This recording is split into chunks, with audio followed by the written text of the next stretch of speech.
È emozionante parlare dalla sala consigliare del Comune di Belluno. Siamo venuti qui oggi come ANCI per cercare di capire in che modo sostenere le scelte che i sindaci del bellunese vogliono fare, cioè quelle di mantenere l'integrità di un territorio che ha delle specificità talmente importanti e riconosciute dalla stessa Regione Veneto, che noi dobbiamo come ANCI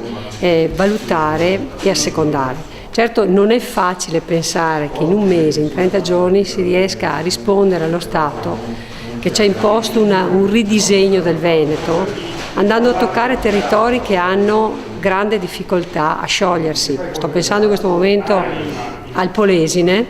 che è nato omogeneo sulle sponde di un fiume e sulla foce e che potrebbe essere diviso, invece spezzettato, per cercare di salvare altre province che per motivi puramente numerici non rispondono più a esigenze che dovrebbero essere quelle del risparmio. Io credo che ci sia una grande confusione, si stia parlando di risparmio sulla pelle dei cittadini ancora una volta. Perciò noi ANCI ci stiamo muovendo, prima di tutto